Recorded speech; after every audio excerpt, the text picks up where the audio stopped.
And welcome to New Energy Crew Podcast. Me, your host, JP Warren. I want to thank everyone for tuning in. For those that are tuning in just now, this podcast is brought to you by Exec Crew, the Mastermind Executive Development Program. Limited membership. We had our first one. Unfortunately, we're at capacity with Exec Crew 1.0, which is exciting. This group is there to set goals, achieve goals, to collaborate, to share knowledge, to support each other, to grow together professionally and personally. We had our first meeting on January 10th. That was this past Wednesday, if you're tuning in, and it was such a success.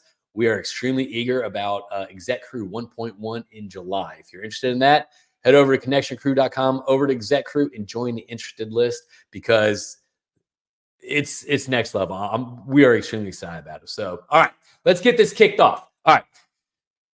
Today's episode, we are talking about building your network with intention. It's the new year right now. A lot of people are trying to get out there and network with people. A lot of people are trying to make new contacts and really kind of hit the ground running. Balls to the wall, whatever you want to call it. And a lot of people are excited about this year, and I totally get that.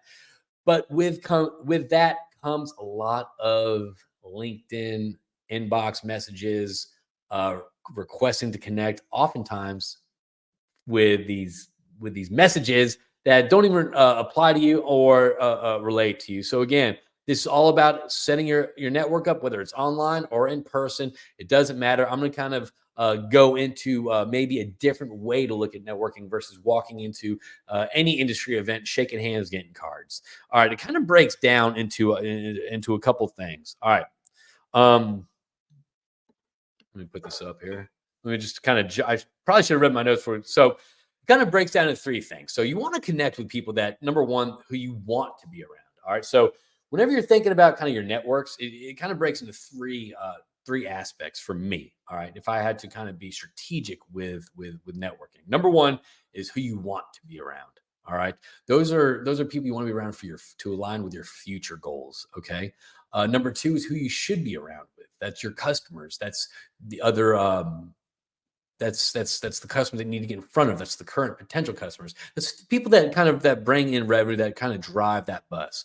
And the third is people that you need to be around. And sometimes that's your competitors, and that's other people, whatever your industry is. I'm just use sales, for example, or business development. That's other people in that realm, because oftentimes you get the best information, not from your target, not from the people that you need to get in front of, but it's the people that it's not the people that you should get in front of, it's people that you need to be around, because oftentimes it's your competitors and those circles that have the juiciest gossip, or they have their finger on the pulse more than most people around you. All right.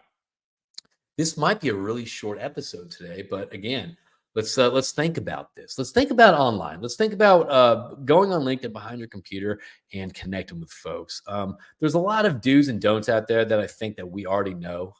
However, I have been getting a lot of messages from people requesting if I need cranes, or if I need an app for food, or if I need this. And not only am I getting messages, but I don't know if it's a bot or whatever, but I'm also getting follow-up messages about this. Like, are you sure you don't need an app? Are you sure you don't need any cranes? Are you sure you don't need that? So when it comes to, for me, when it comes to networking, we're in such a hyper-connected world these days. There's thousands of people to be connected with on LinkedIn, on Facebook, Instagram, TikTok. However, how many of these connections are genuine? And again, that's the whole premise of Exec Crew, Crew Club, all the crews that I do. But even for you, what's your own crew look like? Who is in your own crew? So for me, it's quality over quantity. Okay. So whenever you are online, and you do want to connect with someone, be strategic about that. Do a little research, whether it's the company, whether it's the role, whether it's something that they just posted, and to engage with them. Ask questions and be genuine about it. It can't just be a cut and paste message, digging for business. That's not how you're going to set up relationships or any networks. All right. It could be feedback. It could be ideas. It could be brainstorm. It could be a discussion. It could be something, but that's something you can pitch to someone that potentially probably has a lot of requests that doesn't really respond by. So you have to stand out, and standing out is showing genuine interest. So again, engage with them in a genuine level. All right. So that's online. That's LinkedIn. There's all this other stuff on. I'm sure you can find out how to connect with people on LinkedIn. That's for me. That's just engagement. Some people are connected. Some people won't. I try to be active on my inbox and LinkedIn. However, I don't, and things slip through the mail. So again, persistence with that. So shoot them a couple notes. That doesn't work. That's fine. All right. So what happens when you're in person? We discussed a podcast earlier called about networking redefined. It's utilizing the 80-20 rule. So 80% of the time you're not talking work, you're not talking shop, 20% of the time you are. So uh whenever you walk into a room, so in person, all right, work the room, go in there, involve yourself in the conversation. These are networking events. People are expected to be interrupted, and these little circles to kind of grow, to expand and contract at a moment's notice. Be okay with introducing yourself, to opening up the circle, whatever that is. All right. And also, it's okay to end a conversation. All right. A lot of people think it's rude to end a conversation, to go work the room, to meet other people that are in the room. It's not. Simply reply, sum up the conversation, or put the conversation on hold, or say you want to pick up at a later date. However, you got to go. You saw someone you need to go meet with, or something like that. But I don't care how you do it, but it's okay to end the conversation, to work the room. All right. And again, whenever you get done with the event, with work in the room, again, I have tips and tricks on the network and redefined one. We don't have to get into that again right now. But whenever you're done with that event, follow up with them. I try to follow up usually the day after, because that day you don't know if they're going to be going back to the office or going to the house or have the errands to do or whatever that. Take a moment the next day, follow up with them, and summarize your conversation so they remember you. And again, hopefully you're doing the 20-80 rule, where they do remember you. And there was the bonding moments of those 80% of the time where you're talking about something that's outside of work, such as interest or hobbies. And all right. So again, when it comes to kind of getting those relationships to stick, those networking conversations to stick, you're in a good space if you can cross the line to where you're obviously you're connected with them on social media and all that stuff. However, we get to the point where you start sharing memes, for example. I mean, it's memes apparently right now are the language that speak to all generations at every level. People get them. They do. So if you get to the point where you see a meme that's kind of relatable, that from your discussion you think that they would enjoy, whether it's a golf meme or anything like that, when you get to the meme sharing point, I know it sounds stupid, but this is impactful. It's effective, and it works. You get to that meme sharing place with someone, whether it's a customer, whether it's a potential business, that's kind of a good place to be at. Obviously, you're not going to be sending memes to the CEO of the company that you want to be at. However, when it's a potential customer, that's where you want to get at. That establishes the trust, same sense of humor. It establishes those lines of connection and communication. Whenever I'm in conversation with someone that kind of it runs dry, what's going on in this world that you can kind of bring up? What's going on where you can kind of discuss that maybe both of you have seen? I remember, I think the easiest time for me to network in the last year was during the Amber Heard Johnny Depp trials.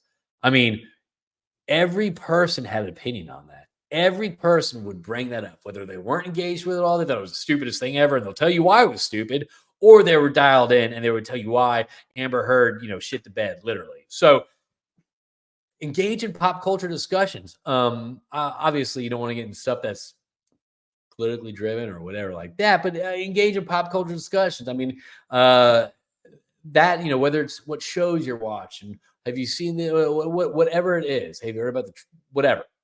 Engage in those discussions where kind of you have that banter. There's something to talk about. All right. Hobbies. You like hunting, fishing, golfing, whatever that is, movies. It's so interesting. Whenever you do get the 80% of the conversations of the personal side of things, it's so funny. You start learning things about people that you would never have known.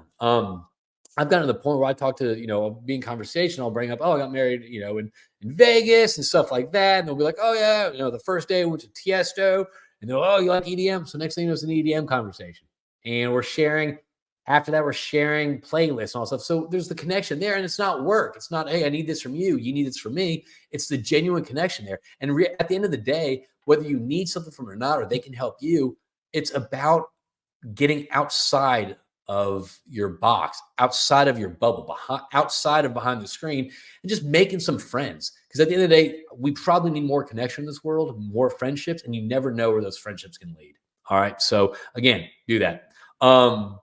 A lot of times it's a lot of times people always touch base with people or their contacts whenever there's some business on the horizon, or whenever there's blood in the water that there's some sort of operation can be picked up. That's when people start calling, and that's when people start blowing someone up. So let's think about that. If you're only getting calls from someone when you know you have activity going on, or you can't, or when people need you, is that genuine? How does it make you feel? Probably that you're just kind of a meal ticket. I always tell people, contact people when they don't have jobs. Contact people when there's nothing going on. Contact people when they're kind of off the radar and you're just thinking about them, because that's when the connections happen. That's when the genuine connections happen. Not when they need something. It's when they don't. And I think that's you'll find a lot more again, genuine connections out of that. Again, 80-20 rule. All right. So to maintain, again, I think we're gonna wrap it up here, but to maintain these relationships that you're kind of building and forging, there's a couple things that you can do. Number one, stay in touch. It's life gets so hectic, life gets so busy. There's 1,000 things going on in every person's life right now. Try to stay in touch. Lately, I've been kind of getting out of the house and trying to do these like walk and talks where I just call people or text them or anything like that. Again, send them some memes. Memes are on fire lately. Especially the Hawkins Epstein memes. Those are great. Those are crowd pleasers wherever you go. Articles of interest. If there's something that's interesting that they're maybe in that field, whether it's AI, geothermal, whatever it is there something that you're seeing that you're like, oh wow, maybe John Smith would like to read this? Share that with them. Share that knowledge. Humor, memes. Again, if some funny, share them. Loop them in on a discussion you're having. Use their expertise. People like talking about what they know about. So if there's a question you have or something they can chime in, inquire if they can discuss this with you, or pick up a conversation with you about this. All right. So there's certain touch points that you can do to people to keep the lines of communication open. All right. Again, the last thing I have down here is contact them because you care, not because you need something. All right. That's kind of it. Just again, you want to build to kind of sum up everything right now in 2024. It's not about it's not quantity, it's quality. Your networks, it's not quantity, it's quality. Industry events, it's not quantity, it's quality. So when you're going to build your networks, look for quality. Look for the people that you want to be around. Those are people that can kind of help support your goals, your dreams, your visions. People that can help you kind of get to that next step. People that then connect with people that you want to be around with, people that you want to be in their circles with, that those are current customers, potential customers, people that kind of can you bounce ideas off of, and then people that you need to be around with. Who do you need to be around with? You probably need some good a good CPA. You probably need to be around your competition to find out what's going on, what they're doing. You probably need to be around people that that aren't using you for work. That way, you can maintain those conversations. Should shit hit the fan. So again, reach out to people because you care. Show genuine interest, and that's going to result in a lot more quality conversations you'll have with people and connections, genuine connections, which is, again, what we need more about in this world. I want to thank everyone out there for tuning into Energy Crew Podcast. If you're enjoying this, like, share, talk about it around the water cooler. And again, hey, use this during use the 20-80 rule during a networking engagement, and tell them where you got it from Energy Crew Podcast. Thank you all for tuning in, and we'll see you.